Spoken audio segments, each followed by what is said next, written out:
Oke, assalamualaikum warahmatullahi wabarakatuh. Ketemu lagi bersama saya Dandi, dan di sini saya akan membahas materi tentang strategi breakout trading. Mungkin teman-teman sering mendengar strategi breakout trading ya dalam dunia forex gitu kan. Nah, mungkin ada beberapa dari teman juga yang belum paham strategi breakout itu seperti apa, dan di sini saya akan menjelaskan strategi breakout trading karena ya, istilahnya strategi breakout trading ini sangat-sangat bagus kalau kita terapkan di market ya. Nah, untuk penerapannya seperti apa? Kita akan ke chart. Oke, kita lanjut ke chart. Nah, di sini udah saya tandai nih di XAU USD, kita pakai time frame H4 dan bisa dilihat saya udah tandain area resisten dan area supportnya. Kita tandai menggunakan trend line. Kenapa saya tandai seperti ini? Karena ini adalah area yang sering disentuh atau yang paling banyak retrace-nya. Saya tandain dulu nih pakai rectangle tools.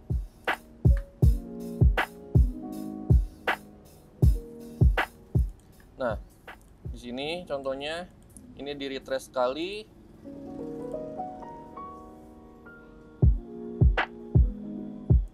Di retrace lagi di sini.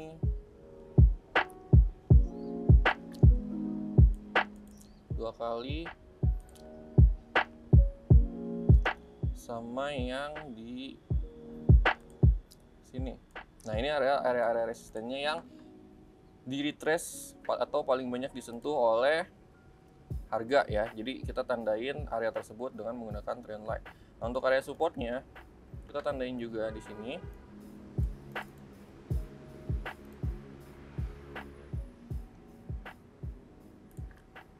Di sini dan nah, terakhir di sini. Nah, ini adalah area konsolidasi dari XAU USD, dan teman-teman bisa perhatikan ya, area resisten dan area supportnya, dia itu pergerakan harganya bergerak di dalam channel turunnya ya, karena ini lebih cenderung turun, dan ini bisa kita tandain area support dan resisten dan bisa kita tarik garis. Nah, untuk menggunakan strategi breakout trading, syaratnya adalah kita harus tembus, kita harus tunggu harga ini tembus, karena ya sejatinya yang namanya strategi breakout trading artinya menunggu harga breakout, atau breakout itu artinya tembus, menunggu harga tembus terlebih dahulu. Nah, ini tembusnya ke area yang mana? Jadi kita harus tunggu dulu. Kita harus tunggu dulu apakah harga ini bakal tembus ke bawah atau harga ini akan tembus ke atas. Nah, dari breakoutnya harga ini ke atas atau ke bawah, di sini kita bisa menentukan tren selanjutnya untuk XAU USD ini akan bergerak ke arah mana. Jadi syarat yang harus kita penuhi itu terlebih dahulu adalah menunggu harga ini breakout dulu. Entah itu dia breakout resistennya atau dia breakout supportnya. Jadi kita harus tunggu dulu. Ya, seandainya kita ambil contoh ya. Seandainya harga breakout turun ya. Kita ambil contoh seandainya harga breakout turun sini.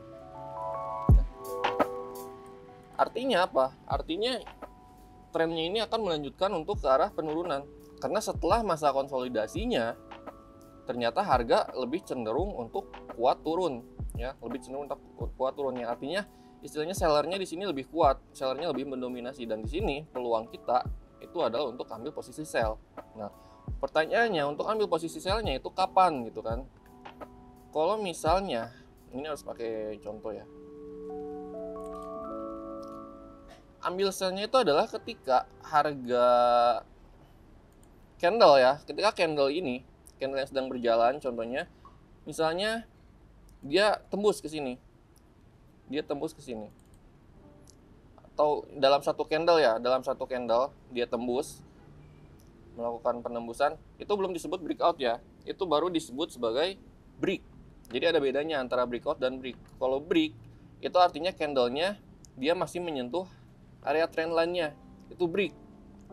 Tapi kalau breakout itu ada satu candle yang tidak menyentuh area trend line sedikit pun, mau itu pakai shadow-nya ataupun pakai bodinya, dia tidak menyentuh sama sekali, itu breakout. Dan kita open posisi ketika breakout itu terjadi.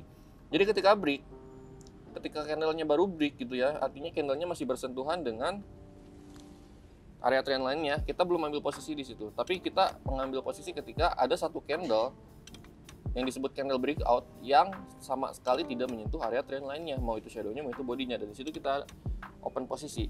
Begitupun juga kalau misalnya si harga ini nembusnya ke atas. Nah, kalau nembusnya ke atas konsepnya kayak gini dalam satu candle gitu ya, artinya ini candle ini walaupun ini kuat naik, tapi ini masih bersentuhan sama area trend line-nya. Ini baru break, ini belum breakout. Breakout ketika ada satu candle setelah candle tersebut, misalnya di sini, nah tanpa menyentuh area trendline sedikit pun, ini candle breakout. Dan di sini ketika candle ini terbentuk, kita baru ambil posisi buy. Karena sejatinya kalau misalnya harganya nembus ke atas, yang artinya itu bayarnya lebih kuat, bayarnya lebih strong. Seperti itu. Jadi contoh untuk pengambilan posisinya seperti itu. Nah, sekarang kita bahas untuk target profit dan stop loss-nya seperti apa. Untuk kita bahas untuk stop loss-nya terlebih dahulu ya. Untuk stop loss-nya kita bisa tandain key level. Kita sebutnya key level. Key level-nya itu yang mana? Key level-nya itu adalah area trend line-nya ini. Mau itu trend line-nya yang naik ataupun trend line-nya yang turun, mau yang di atas maupun yang di bawah gitu ya. Itu adalah key level-nya. Sekarang kita ambil contoh kalau misalnya harganya turun ke sini. Ya, dalam satu candle kemudian terbentuk candle breakout, kemudian terbentuk candle breakout. Kita lurusin dulu. Nah, anggap ini candle break ya. Kemudian yang ini adalah candle breakout dan kita ambil posisi di sini.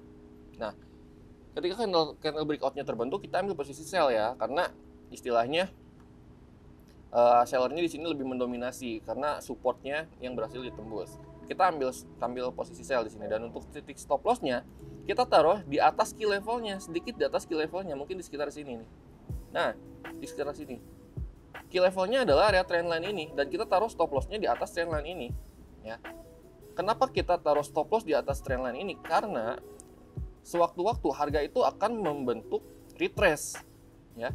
Walaupun retrace ini nggak pasti terbentuk ya, ada juga ketika breakout dia langsung melanjutkan trennya. Tapi terkadang harga itu membentuk pola seperti ini. Ketika harganya sudah menembus trendline, dia melakukan retrace terlebih dahulu. Retrace ke mana? Ke area trendline-nya lagi atau ke area key level-nya lagi. Dan di sini dia melakukan retrace. Nah, seandainya kita tadi ambil posisi sell dan ternyata candle-nya ini atau pergerakan harganya ini melakukan retrace terlebih dahulu ke area key level-nya, stop loss kita nggak akan kesentuh. Dan dari sini, di sini bisa melanjutkan lagi penurunannya. Seperti itu. Walaupun retrace ini bisa disebut jarang ya, karena istilahnya ketika harga melakukan konsolidasi dan ternyata menembus area support atau area resistennya, itu biasanya pergerakannya kuat dan jarang sekali melakukan retrace. Jadi harga itu lebih dominan terjadinya seperti ini, ketika sudah berhasil ditembus area supportnya, itu jarang sekali harga itu retrace. Jadi lanjut langsung turun gitu. Jadi kalau misalnya ada Bapak Ibu trader di luar sana yang bertanya, gimana kalau kita open posisinya menunggu harga retrace terlebih dahulu? Itu bisa-bisa aja ya. Jadi Bapak Ibu bisa juga menunggu harga itu retrace ketika sudah breakout ya, ketika sudah breakout terus menunggu harga itu retrace terlebih dahulu baru ambil posisi, itu gak jadi masalah. Cuman kalau kasusnya seperti ini, kalau kasusnya setelah breakout dia tidak melakukan retrace, Bapak Ibu akan kehilangan momentum dan di situ tidak akan ada open posisi ya. Cuman ya sayang aja gitu kan, sangat disayangkan aja kalau kita kehilangan momentum. Jadi lebih baik kalau menurut saya pribadi, ketika sudah terbentuk candle breakout, di situ langsung ambil open posisi saja, tapi dengan catatan kita pasang batasan stop loss di atas key levelnya. Ini konteksnya kalau yang ketembus area support ya, area supportnya. Jadi kita ambil sell dan pakai batasan stop loss di atas area trend line-nya atau di atas key levelnya sini. Nah, untuk take profitnya gimana? Kita ambil contoh. Kita ambil posisi ini setelah candle breakout terbentuk, berarti di sini ya. Sekitar harga 18.90. Ini karena pakai time frame 4 jadi range-nya agak besar. Jadi kita ambil contoh dulu aja. Di 18.90 berarti untuk batasan stop loss-nya ada sekitar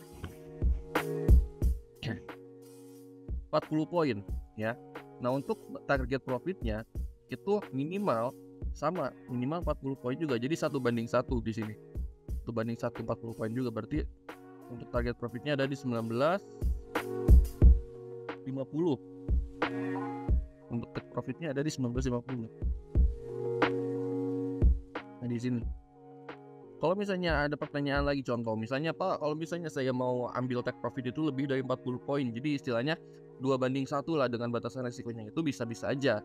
Cuman perlu di Bapak Ibu pahami juga, target profit itu tidak semata-mata bisa kita besarkan begitu saja, tapi banyak juga faktor yang memang harus kita perhatikan untuk menentukan take profitnya ini. Cuman kalau saran dari saya itu minimal 1:1 ya. Kalau take profitnya 40 poin berarti SL-nya 40 poin. Kalau SL-nya misalnya 10 atau 20 poin, untuk take profit juga sama, 10 atau 20 poin juga. Cuman jangan sampai take profit lebih kecil dari stop loss-nya. Ya, jangan sampai take profit lebih dari stop loss-nya, lebih kecil dari stop loss-nya. Jadi paling bagus itu ya 1:1. Ini halnya sama ya ketika kalau misalnya yang ketembus itu adalah yang naik kayak gini misalnya. Candle break-nya terbentuk ya. Kemudian candle breakout-nya terbentuk dan kita ambil posisi buy. Nah, ini candle breakout-nya, tidak ada shadow ataupun body yang bersentuhan dengan area trend line-nya. Ini disebut candle breakout terbentuk dan kita ambil posisi buy di sini.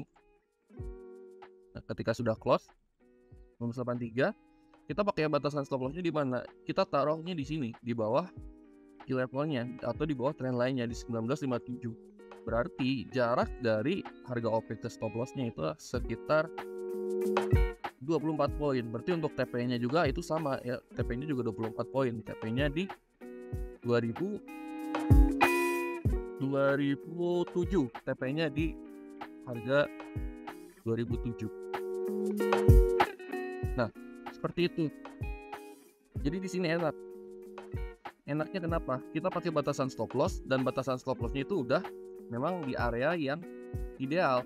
Karena kalau misalnya seandainya ini terjadi retrace seperti yang tadi contoh ya, retrace dulu misalnya ke area key level-nya atau ke area trend line-nya, kita nggak akan kena stop loss karena stop loss-nya itu ada di bawah trend line-nya. Dan setelah melakukan retrace, harga ini akan melanjutkan kenaikannya. Kenapa saya berani bilang ini teknik atau strategi breakout ini bagus gitu ya buat Bapak Ibu bisa pelajari, karena dari psikologis dasarnya juga ya. Jadi dasar teknik breakout ini adalah ketika harga konsolidasi ya, ketika harga konsolidasi itu artinya antara buyer dengan seller itu dia sama-sama kuat. Akhirnya harga memutus area konsolidasi seperti itu. Nah, ketika ada yang terbreakout ya, salah satu entah itu resistennya atau supportnya, yang artinya kalau misalnya supportnya yang ketembus berarti sellernya yang lebih dominan, sellernya yang lebih kuat.